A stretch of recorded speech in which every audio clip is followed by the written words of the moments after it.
to have that energy Yes. dissipate, there is a immense freedom and joy that comes from authenticity, because you know you have done your part in being who you claim to be.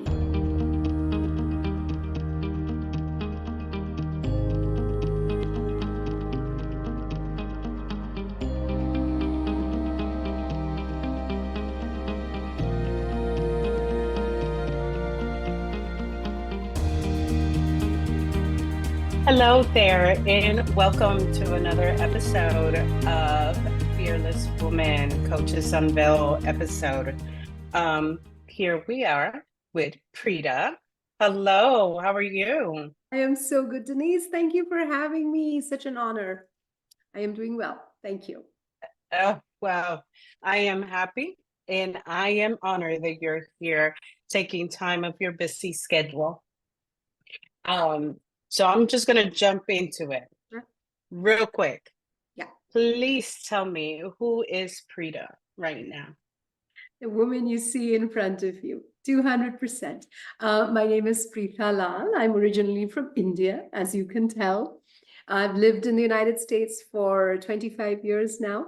I live in Utah with my husband and my 12-year-old daughter. And I've worked for almost 15 years in the area of HR and organizational behavior.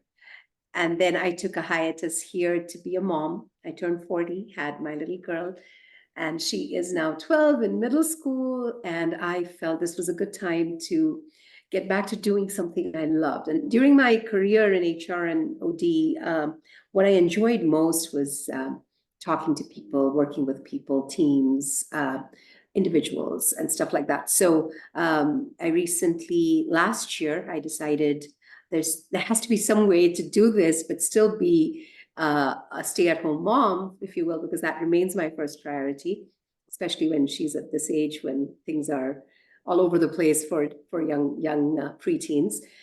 So I got certified with Shetty's certification school to be a coach. And so I'm now a life coach. I focus on authenticity as my niche. I work with clients or individuals, basically men and women, 35 to 55 years of age, the middle ages, where we often question, where are we at in our lives? Yesterday I was talking to someone in a workshop and they said, I want to be that 17-year-old I was. Why am I not there? What happened? And that excites me. That feeds my soul. So yeah, that is, I am a cross between, I wouldn't say a cross between two cultures, but I keep my authenticity based on a simple thing of not trying to fit in, but belonging. I believe authenticity begins when fitting in ends. And the harder you try to fit in, the less you belong. The moment you can accept yourself as you are able to accept others as they are without judgment, without question. Well, not say without question, but at least with the right questions, and find a nice synthesis between what you want to evolve into as you grow older. So yeah, that was the very long answer to your beautiful question. No, actually, that is great. That's what I wanted to hear. And I think I did in our previous discussion when you said authenticity starts when trying to fit in ends. And that is so true. I just love that. I really love that because it wasn't until I stopped trying to fit the image that everybody had around me. And I started saying that I do things this way, or I am this way, or I want to step that. That's me. That's who I am. That's when I started to feel free. And it was great. I loved it. So I definitely resonate with that. And I love it. So thank you. So, what does fearless mean to you? I love that question. I thought about it, and again, it's going to be a slightly long answer. but this relates to things. It's okay. No worries. We Um, love it here. I was telling someone at the workshop yesterday that if you like the sound of my voice, I can just keep talking, but after a while, you guys have to, chime in. So, but what does fearless mean? To me, fearless, black and white, it is not the absence of fear. The word fearless, we have come to connote it as something that where fear is absent. It's not that. It is the presence of something unique in each of us at moments of fear that helps us handle fear with honesty, humility, and purpose. Okay. Now, by that, what I would say an example. There is a young couple. One of them gets deployed to go somewhere far. That shows a certain kind of fearlessness, right? The person who stays back, man or woman with the child, also shows a certain kind of fearlessness. They're both fearless, just in different ways. A mother who has had to lay her child to rest, be through a viewing, and get up in the morning next day to go on with her life is just as fearless. So it is not the absence of fear. It is not saying I'm not afraid. It is acknowledging with humility that, yes, I'm afraid, but I got what it takes. I will find what it takes to get through this. And this resonates deeply with me because I mistook fearless to be the absence of fear.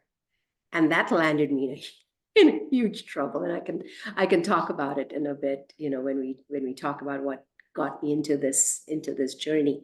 But yeah, it is not the absence of fear. We have come to associate fearlessness with this grandiose, bookish connotation of a hero, of someone with an armor who's go out there and fight. It's Yeah. not, it's not, that's not being fearless. That could be, in that context.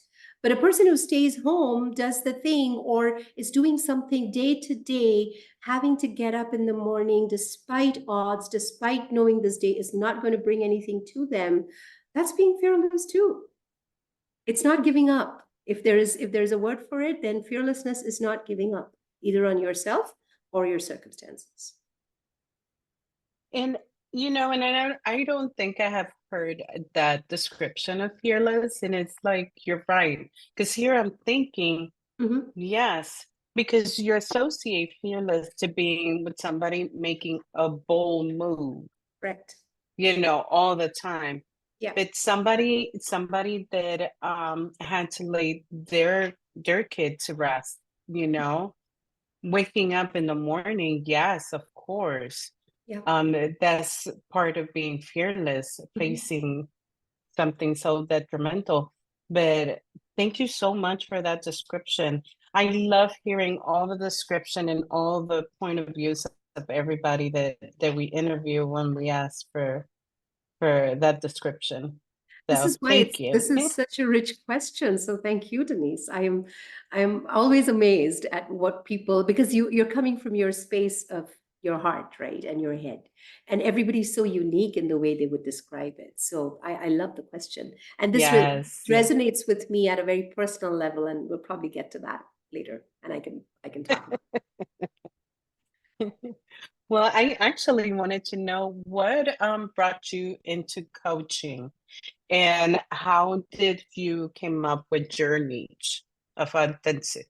Authenticity. Um, so I'm glad you asked, because this ties back to the previous one. So like I said, I took the 12-year hiatus, just to be home, and just be, and no, I shouldn't say just be. I hate it when we qualify it like that. Be a mom, be a 200% physically present mom to the love of my life, my little girl. And then it became that desire to do something a little more in an area that I love. I love working with people. I am passionate about seeing the change that they can bring in themselves with just a little push, or the right question, or just a tiny bit of encouragement, right?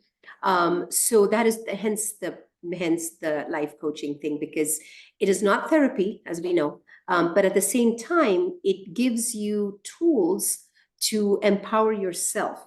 So when you work with someone, you don't give them the answers; they come up with it. So that's one part of it. The other part, the authenticity part, is where I will go back to the thing about fearlessness. So about, I want to say 14 years ago, I went through 3 car accidents in the space of 1 month. Okay. The first one was a car came head on. It was snow. It swerved. I swerved, and it was a bad one. I used to drive a red Volkswagen, and the little bug saved me every time. So that happened. It was my first time literally being in an accident with the police and everything.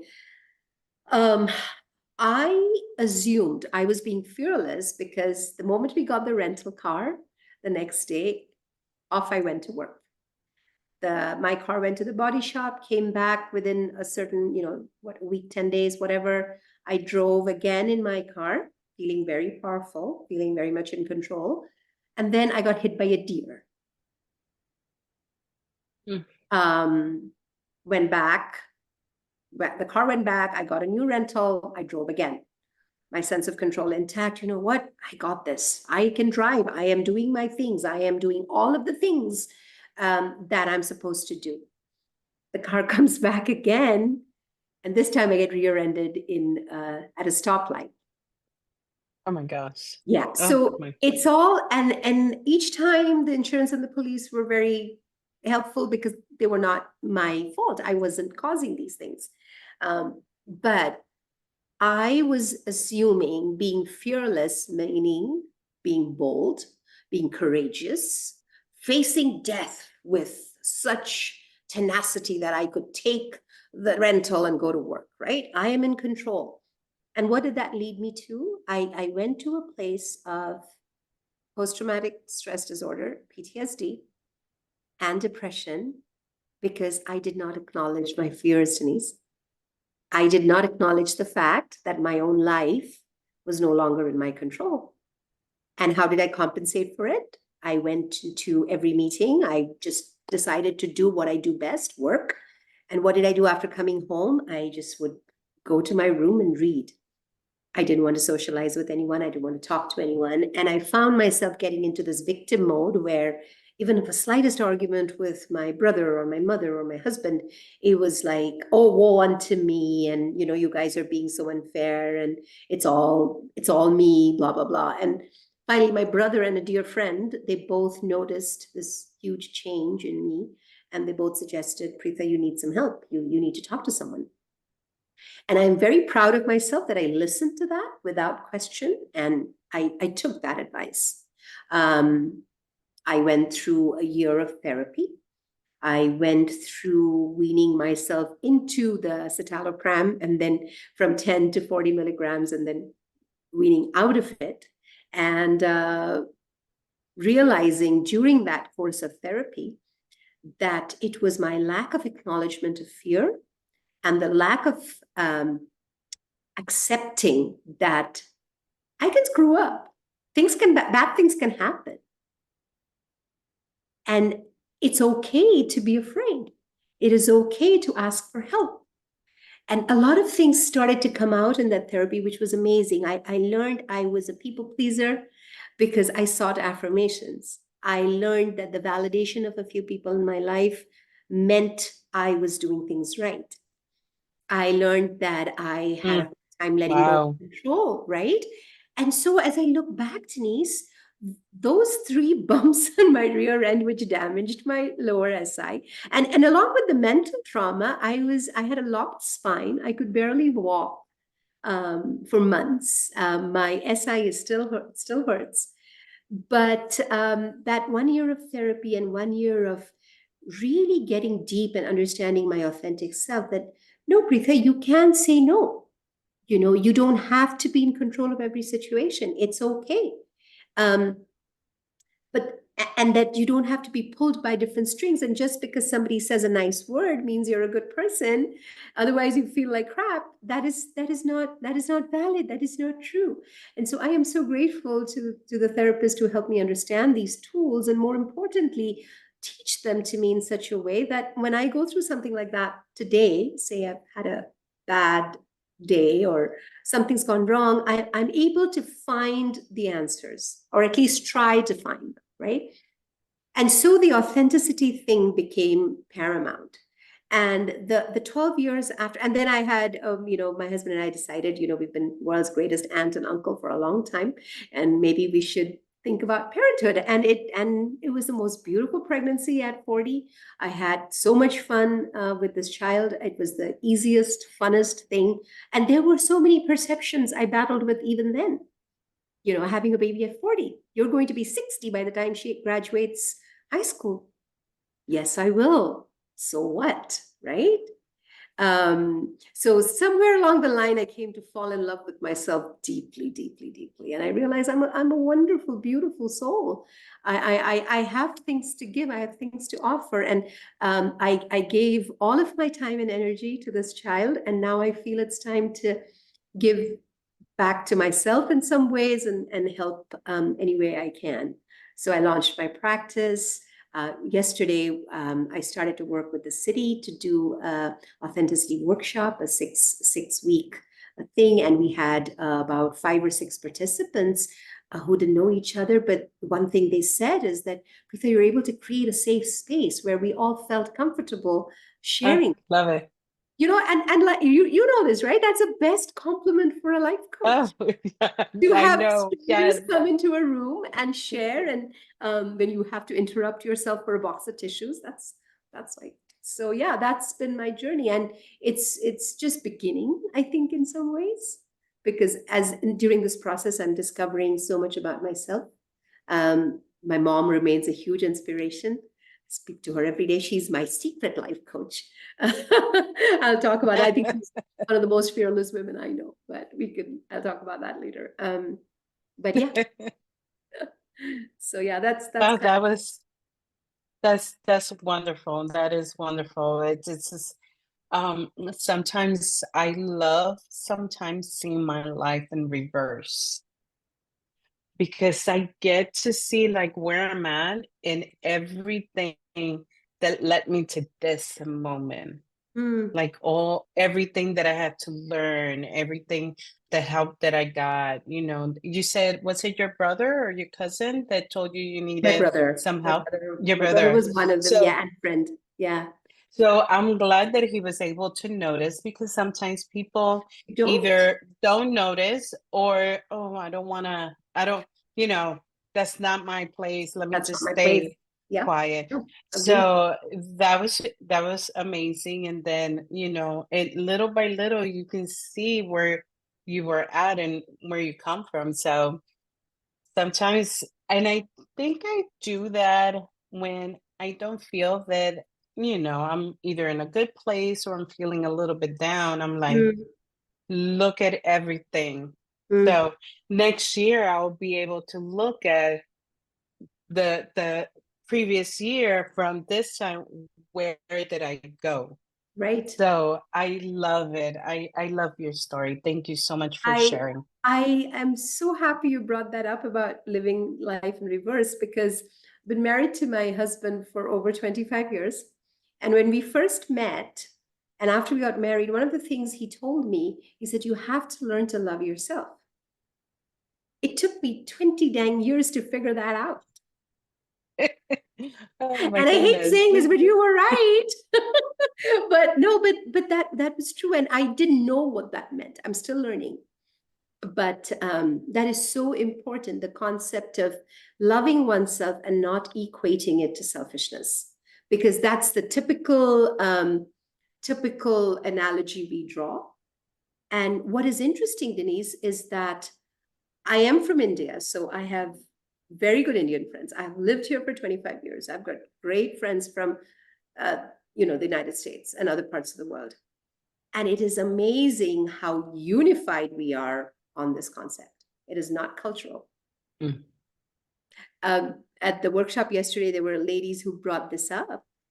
And I seriously, I told my mom today, I was like, I felt like I was listening to you. You wouldn't perceive that. You would think, in the West, things are different. People are, but it's not, because at the end of the day, we're human. And our instincts, no matter where we're raised, at a basic level, are very similar. Good, so good. I'm so excited for you for your program. Thank you. Thank you. Actually, I'm Appreciate proud. I'm proud of everybody that comes that I've been that we went through the program together, and they're doing amazing things. I just love seeing it. I have to say, Neil was asking me about this, and I was telling my mom too, and I mentioned you and your consortium of these fearless women coaches. That's not an easy endeavor to do. I mean, how selfless do you have to be, Denise, to do this?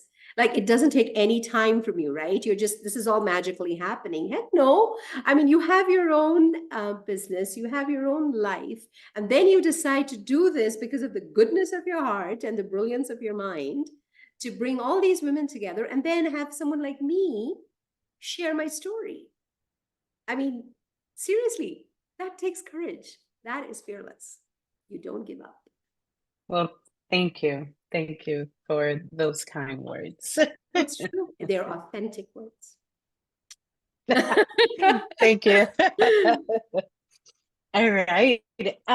So when and how did you discover your purpose? And what would you say was your biggest obstacle in getting there?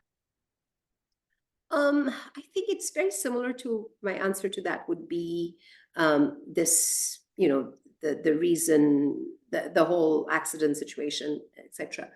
But as far as my purpose with coaching, I think it came about in the last year or so, because during the pandemic, I had my own a little podcast that I did for about a couple of years, and that's on pause. It was called Yes, yes. Yeah, it was called Mind-Blowingly Mundane. And the concept of that was, given we were all homebound, the thought was there is a lot of extraordinary that happens in the ordinary. There is a lot of extra, even in the simple things that we do, right? So that was cathartic for me to talk about in some ways. Also, you feel during the pandemic, when everything changed so much, you still wanted to be in control of a few things. And if that was putting your voice out there and making 5 people smile, heck, so be it, right? So those things over the years made me feel that, even though I don't work in a corporate setting, I can make a difference some way. And with the coaching thing, I didn't even actively look for it, to be honest. If I was even looking, it was like, okay, are there part-time jobs? Is there something part-time that I can do where I can still be home, keep my schedule and do something for myself? And then this came about, and the more I got into the course, it started to resonate at a deep emotional and spiritual level. And then as I started to do our, remember the practicum calls that we did for our hours and all of that, and then started talking to a few of my clients, real clients, it started to feel right. And so have I discovered my purpose? I feel I can grow old doing this. I feel I can grow old trying to help people help themselves. And if there was an obstacle, I think it was my own mind maybe telling me I'm not ready. That I'm not. I've been away from the workforce. What do you know? Like, I would have a lot of inhibitions posting on LinkedIn compared to Facebook. Why? Because my peers on LinkedIn are established C-level officers, and they're extremely well placed from both of my business school backgrounds, right? It took me a while to tell myself, Pritha, if you're authentic, it doesn't make you less, and so you can bring something to the table that is uniquely you. So don't let that be the reason to hold you back. So if there was an obstacle, it was in my own mind is, can I have a small business? Will I know what to do? Can I, will I be able to sell? I'm not a salesperson. How do I market myself? And I'm still learning. And if anything does get in the way, it's that mental, mindset, if you will. Because as far as support, my husband's been amazing. He bought a new printer so he could print my workshop cards. I love it. I know. My daughter designed my logo.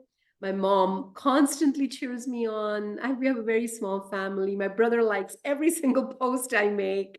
So no, there was no dearth of the emotional support that I had. So I've been very blessed there. And my friends and everyone who knows me here, they are like, Pritha, you got this. You go, girl. You were born to do this. I have some very dear friends. They said, this is it. This is what you were supposed to do. So it feels nice. Yeah. It's funny how sometimes other people kind of like already know what your purpose is in life, and it takes you but like 20 years to figure it out. Figure it out. It took 40 years for me to realize I don't need someone to tell me I'm a good person. I am a good person. And then as I turned 50, I'm 53 now.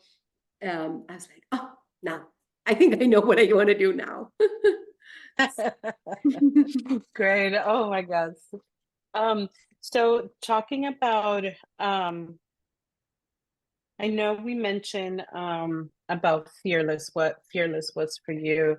Yeah. Is there a moment in life where being fearless was your only option?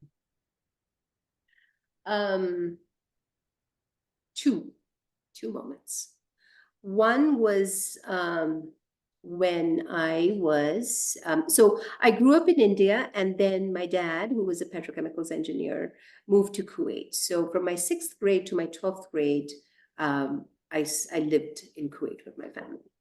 And as you know, in August 2nd, 1990, when Iraq attacked Kuwait, at that time I was in college in India. My mom and my brother were in Calcutta with me. My dad was in Kuwait. This was long before Facebook, where you could mark yourself safe and whatnot. We didn't know whether he was there. Like, we didn't know where he was. So for 3 months, from August through September, October, end of October, he came home all of a sudden one day.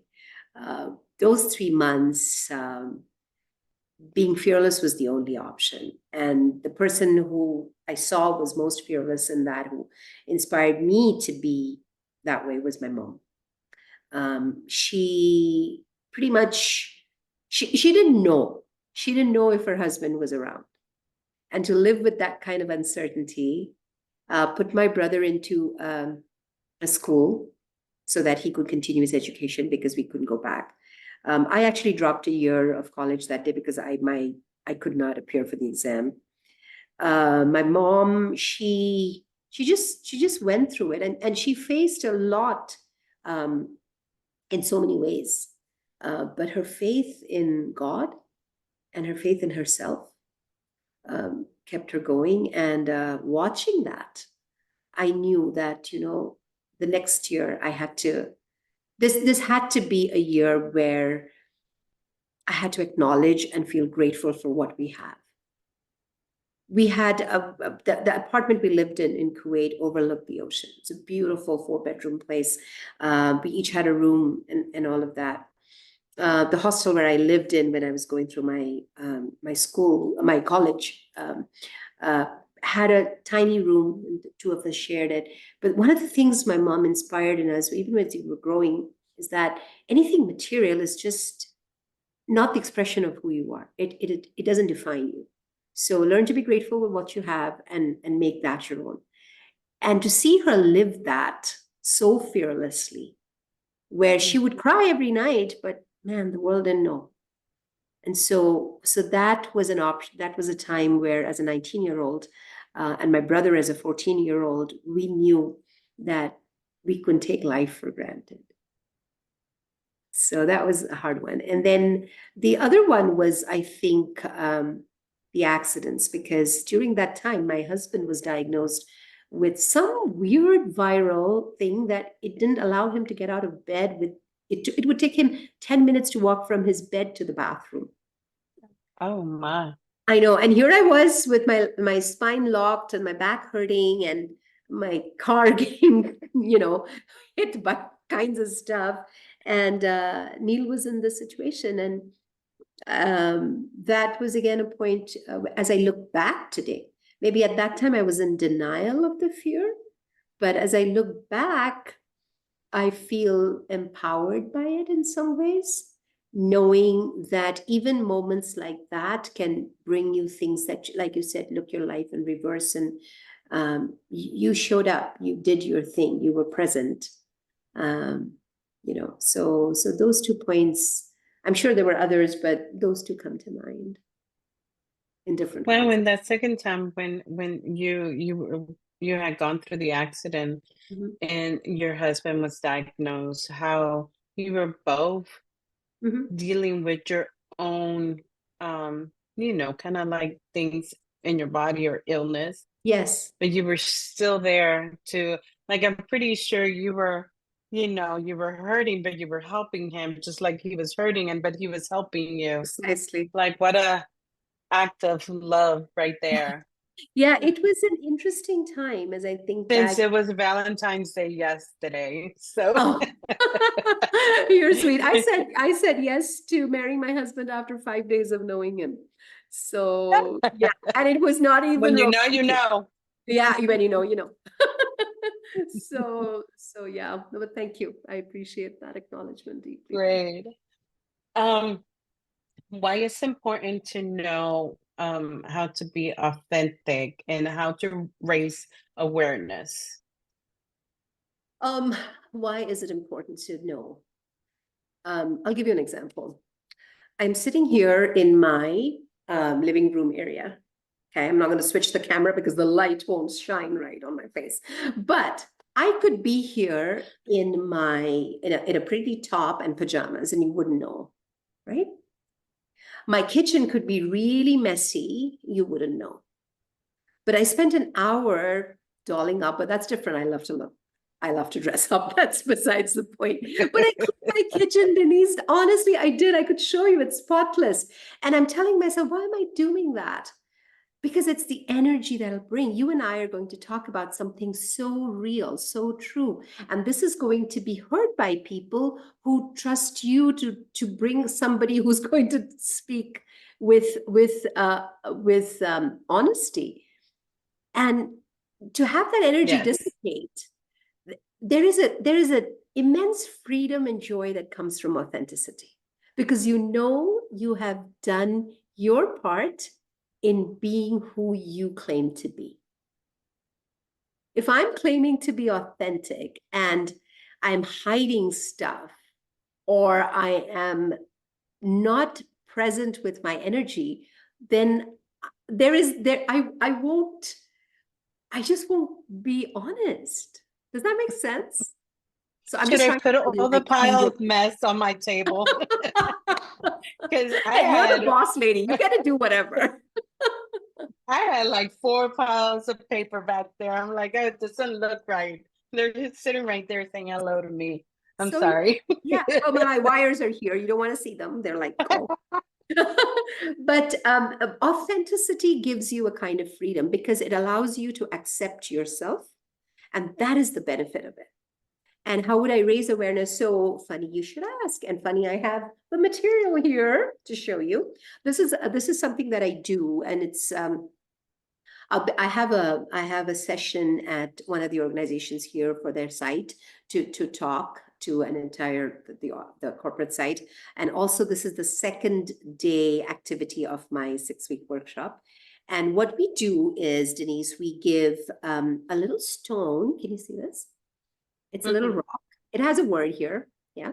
And that my sweet child has smudged with paint. Okay. And then what I do is if you can see it. So it's smudged with paint. It's acrylic. I give the participants Clorox wipe. I have them spend about 5 minutes trying to wipe it off, and it takes a bit to get it out. Once you do, you reveal a word. Okay. And these are available, these stones are available on Amazon. So say after they've cleaned it up, they would reveal something like this. Yeah. This one says passion. They're all different. There's blessings, there's gratitude, there is love, there's kindness, all kinds of words. Now, when they do this activity of erasing this paint, I just sat back and observe. And several things happen. People look at each other to see if the other person has been able to get theirs off.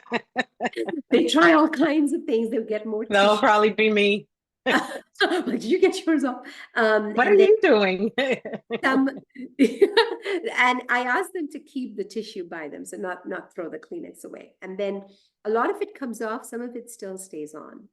So once they do this activity, then we ask, I ask what are the words that you found? And so, they might, like the stone says passion, they'd reveal whatever words they had. And then I get into this worksheet that I have. I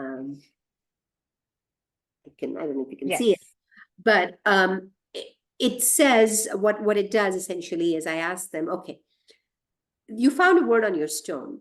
This may or may not define you, but what would be a word that defines you? Okay, so this one is passion. Say the word that defines. Oh, let me ask you, Denise, what would be a word that defines you? Honesty, integrity. Perfect. Honesty. So you write that down. Okay. One word that defines me is honesty. Then I talk about 3 actions that bring me closer to my word. So if I were to ask, if you're doing this live, I might as well ask you if you're game. What would be, oh, now she's like, who was interviewing? I know. I know, right? Don't speak to a person in HR who used to work in HR. Okay, but no, just for fun, what would be maybe a couple of actions that you think that bring you closer to your word? It would be close to being honest, like examples. That make you feel or be honest. Exactly. Well, first of all, being honest with myself, so being my true self. There you go. That would be one. I know sometimes, and it took me a lot to get it there, but it was just saying what I felt to say, like in the moment, and not just hide my feelings or hide how upset I was about something. So just saying it, and just being completely honest about that. Sure. And admit when I'm wrong as soon as I realize I'm wrong. Right. Or I did a mistake, or I did something incorrectly. So it's a lot of self-acceptance and courage. They're fearless again, being able to accept, see how you're proving what I said. This is like a hypothesis. And now I'm going to get my thesis done. But so I would ask the participants, what are actions that bring you closer to my word? Then I would ask that what are actions that move you away from your word, right? So you would have some responses to that, which would be, similar. I mean, similar to what you said, right? Things that make you feel less honest. So what would be one thing that would be that maybe? Not telling the entire truth. Sometimes we tell you something, but we let some things out. Right. It did happen, but you didn't get the entire story. Oh gosh, what would be something else? I'm thinking. That's okay. I mean, that example was great. But, just to take you through that thing. And then, so as we do this part, and then I tell them, so guess what happens with this stone? This stone imagine this was your word. Over time and experience, things start to color this part, takes us away from this word. As we start to clean it up, we start to look at each other and think, oh, wait a minute, can I be this way? Did someone else get it right? And the process is very messy. We end up with a very, very messy tissue. Even though when you have all this paint on you, it's really pretty. It looks like a work of art. But when you start to peel the layers off that you have gathered because of experience, because of situations in life, because of so many, many things, that hides our authenticity, right?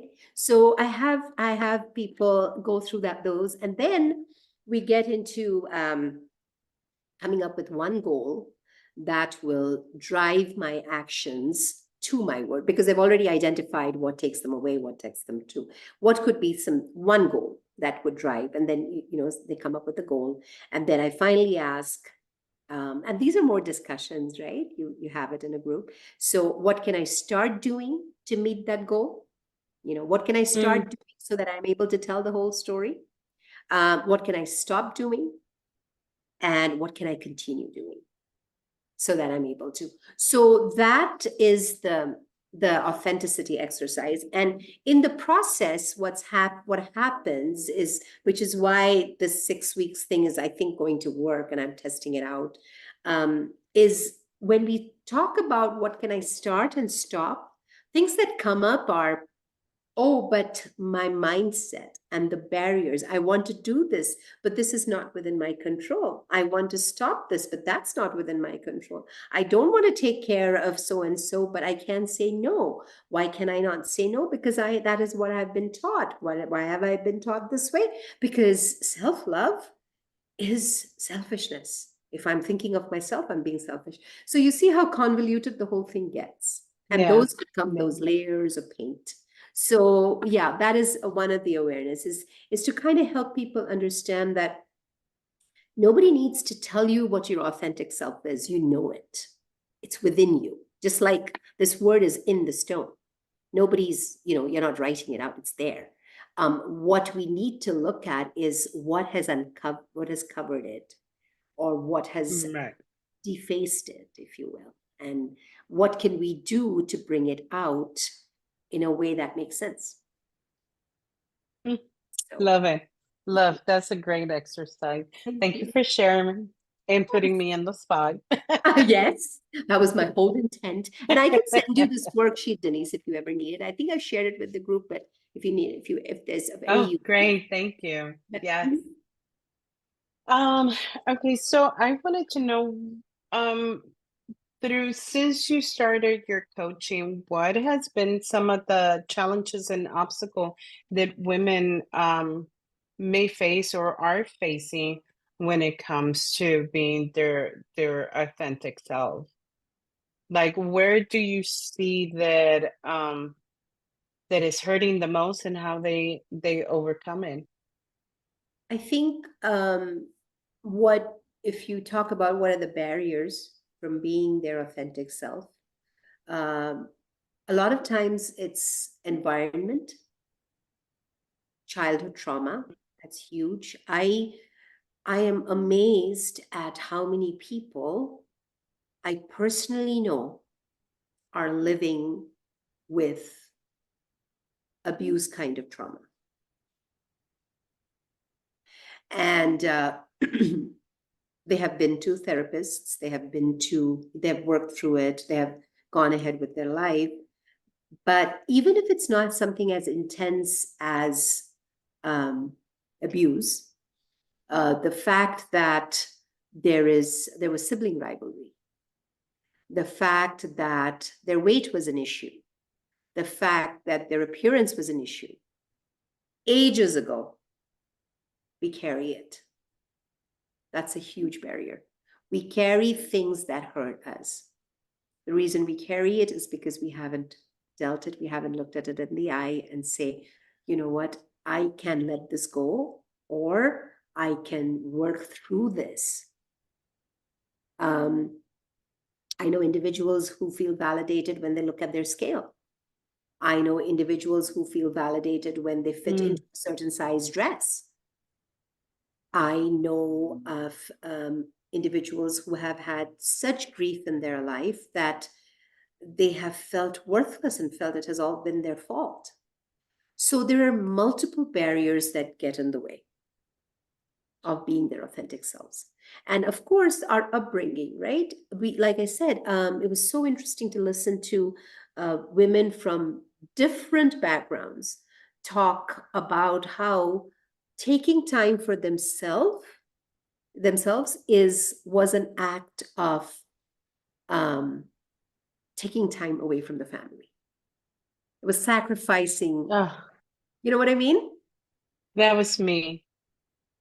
That was so me. I Right? felt so guilty, so guilty Huge. when maybe it will be like on a Saturday and the kids were home Mm, and I went out or like I went to have breakfast with my sister or a friend and yeah. how guilty I felt Mm, because I left them behind, yeah. Yeah. because I was doing something wrong. So all this time it was like I was doing something wrong for my kids by putting myself first and taking care of me. I mean, since then a lot has been changed. How But wonderful for them and for you. it it was, oh my gosh, you just said it. That was me when I was raising my kids. It is not uncommon to feel guilt. Guilt is probably should be in big bold letters, and that is the biggest barrier. And the guilt comes from different things, different reasons, but guilt is a huge barrier. And how do women overcome that? I think it's just reframing things in their mind, realizing they have already achieved so much, that they're capable of achieving so much, and somewhere understanding that they are enough. Yesterday I will share this. I did an activity that it was amazing to see the light bulb go on and tears come into a woman's eyes when Oh, set that up. So what I had them do is on one side of a cardstock, I had a heart. It was Valentine's Day, right? So I had them, and the other side was blank. So I had them write one affirmation on the blank side, just any affirmation.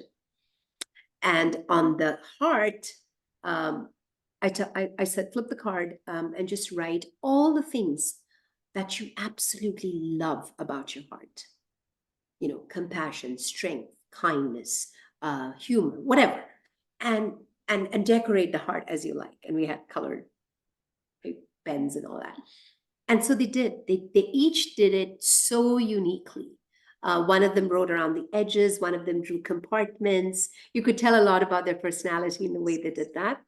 mhm. Once they were done, and there was no prompting here, right? They did their thing.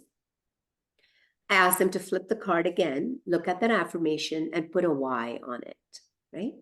I always thought when we did this, even during our classes with Mira, that the Y made the biggest difference. So I said, okay, let's put a Y in front of the affirmation. So let's reframe that sentence. And so I'll give you one example. There's a lady who wrote, I deserve this. That was the affirmation. And then she put the Y, and it was why I deserve this. And so all of them had their why. And then they looked at me. I said, okay, flip the card now. Look at your heart and read what you've written. And they wrote what they'd written. I'm compassionate. I'm this, I'm that. I'm kind. I have humor. I love others. I love to cook for others, a whole bunch. I'm like, so do you have your answer? So your affirmation is your own. What you have in your heart is your own. You have your answer within you. What holds you back from loving yourself and respecting yourself? Mm. Because what you feel you deserve, what you feel you want, what you feel you can get, you're the reason for it. And you have just articulated that. There was a lady, I mean, Denise, I was emotional. Her eyes just glistened, just beautiful hazel eyes, and just glistened. And she just looked at me. I said, there's your answer. So, yeah. Wow, wow. That exercise that you were talking about, the affirmation and the why, I just remember that. Like, I can't believe I forgot that You know the because that reason? was, it was hard for me to Mhm. like do the information affirmation. Um, but once I started putting the why, and I remember when it was taught to me, I was like, oh my gosh, and then now I can work with this. Yes. And then I forgot. Oh, thank you. I needed that reminder. I have an app called I Am. It's free. It sends me affirmations all day. So every to just, before something it'll come, I am accepting everything that's coming today with grace. And then in my head, I'm like, why? I'm like, because I'm cool like that. Gosh, this is wonderful. I It is love so it. powerful when you do that. Yeah, seriously. Yes, Yeah. yes. It just makes it go to a different level, definitely. Different level of depth. Yeah. Yeah, totally. Yes. So I think I'm going to go into the question about the importance of empowering other women. Mhm. I mean, and you had explained everything that you're doing too, but what is an important tool to empower women? Self-acceptance. I'll give you an example. I used to be a working woman with a corporate job. For the last 12 years, I have been a complete 200% stay-at-home mom. I have listened to all kinds of debates about who is more empowered. And I strongly believe a woman sitting in a boardroom delivering a presentation, I have done it, is just as empowered as a woman who walks into the library to get an elephant and piggy book for their child, also done it, because the purpose of both is very different. In one, you have a corporate deadline, you have a presentation, you have an outcome, you have a goal. When you're getting the elephant and piggy book, you are trying to teach someone to read so that they can grow and become somebody in this world, right? So, and as I look back in reverse again, to use your beautiful phrase, they're both equally empowering. And what's the tool? Is to acknowledge yourself that, you know what I do today, I am doing it with intent, with purpose, because this is my place and this is what I'm supposed to do at this point. And my gosh, there's nobody else who's going to do it. I'm going to do it. I'm the only person in this entire world of billions where there's only one me. And to accept that and to know that whatever you bring to the table at that point is you, and there is no one like you, is all that needs. The rest are all tools. But it has to come from that feeling, knowing that, yeah, if I'm saying no, I'm empowered. If I'm saying yes, I'm doing it because, and you know what, Denise, honestly, we don't always have a choice, which is true. But to acknowledge that even and know, you know what, I don't have a choice right now, but I can choose to accept this with grace and I'm empowered. So acceptance. Very good. Thank you. Thank you. Um, Going into the same realm of women, and I Hmm. know the answer to this question. I know one of them. Okay. Who are some of the fearless women in your life that inspires you? Um, my mom. Mom, yes. Yeah, because two big reasons come out. One was because even though my dad and we had a beautiful childhood and he was present, but his work caused him to be in other parts of the world and India. So in for all practical purposes, my mom was like a single mom raising both of us. She didn't work. We would go to a new city because of my dad. My dad would leave for some work stuff. And here my mom was taking care of my brother who probably had 105 fever and he was just 5 and I was barely 10. She didn't know the local language because India is very diverse. But man, she did it.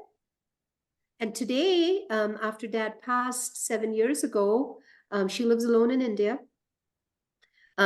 She's took care of both her cataract surgeries, getting the lens on her own. She battles osteoarthritis lately. It went bad, so she had take care of all that on her own. But she does it. She does it. I mean, it hurts. It's hard, but I don't know anyone as fearless and as accomplished. She took care of my dad. I think the most fearless thing about her was she took care of my father when she knew after a certain point that there was no coming back. Mm. And she continues to live in that house where he passed, where he lived, and he passed in the hospital, but that's where it slowly declined. It was an autoimmune thing. So that's fearless. And the other fearless woman in my life is my grandma, my mom's mom. And so, yeah, no pressure, Pritha, because like you have all these people. Like here I am trying to focus a zoom light on my face so it looks pretty. No, but it's very inspiring because if you know a little bit about Indian history, after the British invasion and in the British left, the country was divided into Pakistan, Bangladesh, and India, and a lot of refugee movement happened at that time.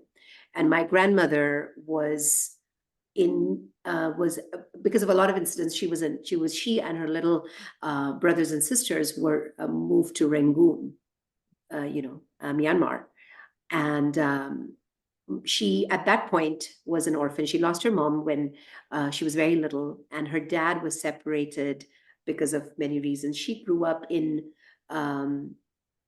dire straits, dire poverty, but worked her way through it. She lived in the Ramakrishna mission there, did her chores, was taken care of by by the monks who made sure that they had a decent meal and stuff. But then later she got married, moved to India, lived through very hard times. The woman was certified to teach Montessori training despite all of that. She never pursued it, but it was important for her to get that certification. She had these beautiful, I remember seeing her scrapbooks and all of that. She could have, but she didn't. And she accepted it. She accepted the fact that there was no place for her to go get a job. So she did the best she could at home. My mom at 18 gets married. She could have been anything she wanted. But the way things happened, she was not able to pursue a career. She accepted it. It hurt. And that is fearlessness to me. And to me, every woman, and anybody, not just women, anybody who does that with grace is fearless.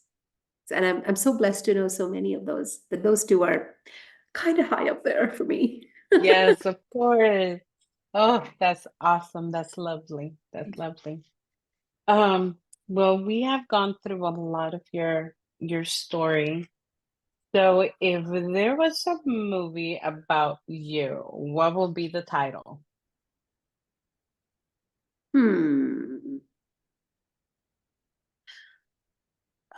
This one was a hard one. I thought and thought and thought and thought. The best is yet to be. Very Because good. I don't believe the best is ever there. There is nothing called perfection or best. It's all work in progress. So either the best is yet to be, or I am a glorious work in progress. You can take your pick. All right. What advice would you give our viewers, or any last advice that you will want to say, or something that we haven't touched on that you wanted to say? Sorry, there's like 3 and 4 questions all in one. No, I think we touched on everything, but the first thing that comes to mind, I'm very spontaneous about these things, is don't wait for 3 car accidents or to turn 40 to fall in love with yourself. Do it way sooner. It's a letter I would write to my younger self. And that's something that I tell my daughter, that it gets harder before it gets better, but it does get better. Hang in there and accept yourself. Don't try to fit in. I'll end with that. Don't try to fit in, because you were put here with a purpose. Try and find it until you can belong to yourself. Even if you can't belong to a group, belong to yourself, own yourself, belong to yourself, Yes. love yourself. Yes. Yes. Well, thank you. Thank you so much for this time, Pritha. Where can our audience find you? Website, Instagram, Facebook? At the local Smith Starbucks, but oh, we're talking more more official. Well, in that case, I am Pritha Lal, Prithal, on Facebook. You can find me on Instagram or my website even. My practice is called Be the Sequoia Coaching. So it's www.bethesequoia.com. And my Instagram handle is Be the Sequoia Coaching. So yeah, Okay, I great. also have We a will. spellcast. I do. It's a different from a podcast, and it's called Life Coach Pritha. It's on Swell, and yeah. So Well, we will have all those ways of our audience can contact you on the absolutely, description absolutely, I'm happy to. in YouTube. Mhm. And I thank you so much for your time. I love this interview with you, and I cannot wait to see what else you do with your coaching business. It was an honor, a pleasure, and it was such a wonderful way to spend some time with you, Denise. So thank you for your wisdom for doing what you do. Take care, my friend. Well, thank you. Bye.